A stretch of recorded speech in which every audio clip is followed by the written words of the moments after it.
ಇತಿಹಾಸಕ್ಕೆ ಸಂಬಂಧಿಸಿದ ಕೆಲವು ಪ್ರಶ್ನೆಗಳು. 1930ರಲ್ಲಿ ಮೈಸೂರು ಕಾಗದ ಕಾರ್ಖಾನೆಯನ್ನು ಸ್ಥಾಪಿಸಿದವರು ಸರ್ ಮಿರ್ಜಾ ಇಸ್ಮಾಯಿಲ್ ಅವರು. ಹಿಂದುಳಿದ ವರ್ಗಗಳ ಹಿತರಕ್ಷಕ ಎಂದು ಯಾರನ್ನು ಕರೆಯುತ್ತಾರೆ? ದಿವಾನ್ ಕಾಂತರಾಜ್ ಅರಸ್ ಅವರನ್ನು ಹಿಂದುಳಿದ ವರ್ಗಗಳ ಹಿತರಕ್ಷಕ ಎಂದು ಕರೆಯುತ್ತಾರೆ. ನಾಲ್ವಡಿ ಕೃಷ್ಣರಾಜ ಒಡೆಯರನ್ನು ರಾಜಶ್ರೀ ಎಂದು ಕರೆದವರು ಯಾರು? ಮಹಾತ್ಮ ಗಾಂಧೀಜಿ. ಆಧುನಿಕ ಮೈಸೂರಿನ ನಿರ್ಮಾಪಕರು ಎಂದು ಯಾರನ್ನು ಕರೆಯುತ್ತಾರೆ? ನಾಲ್ವಡಿ ಕೃಷ್ಣರಾಜ ಒಡೆಯರವರನ್ನು ಕರೆಯುತ್ತಾರೆ. 1906ರಲ್ಲಿ ಒಕ್ಕಲಿಗರ ಸಂಘವನ್ನು ಸ್ಥಾಪಿಸಿದವರು ಪಿ. ಎನ್. ಕೃಷ್ಣಮೂರ್ತಿಯವರು.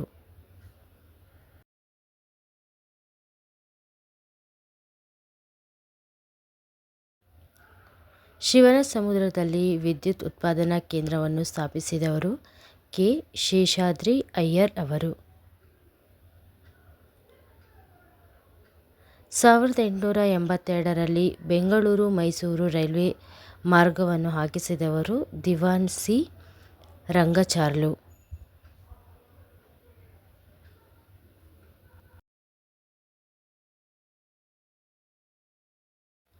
ಬೆಂಗಳೂರಿನ ಮಿಂಟೋ ಕಣ್ಣಿನ ಆಸ್ಪತ್ರೆಯನ್ನು ನಿರ್ಮಿಸಿದವರು ಸರ್ ಎಂ. ವಿಶ್ವೇಶ್ವರಯ್ಯ ಅವರು.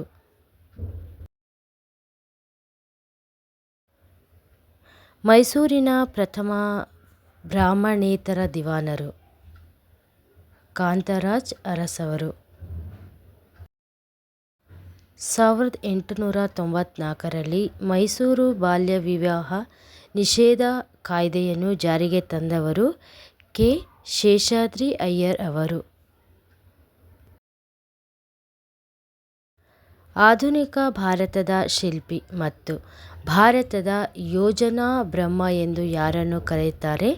Sir M. ವಿಶ್ವೇಶ್ವರಯ್ಯ ಅವರನ್ನು.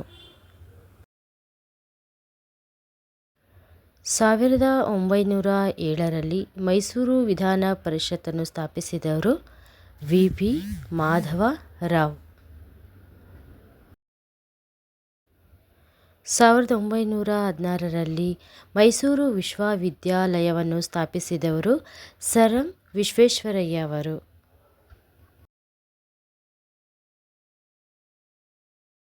1894ರಲ್ಲಿ ಕೃಷಿ ಬ್ಯಾಂಕನ್ನು ತೆರೆದು ರೈತರಿಗೆ ಸಾಲದ ವ್ಯವಸ್ಥೆಯನ್ನು ಜಾರಿಗೊಳಿಸಿದವರು ಕೆ. ಶೇಷಾದ್ರಿ ಅಯ್ಯರ್ ಅವರು.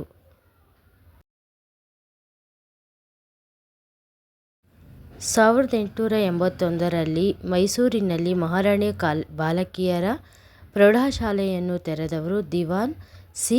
ರಂಗಚಾರ್ಲು ಅವರು.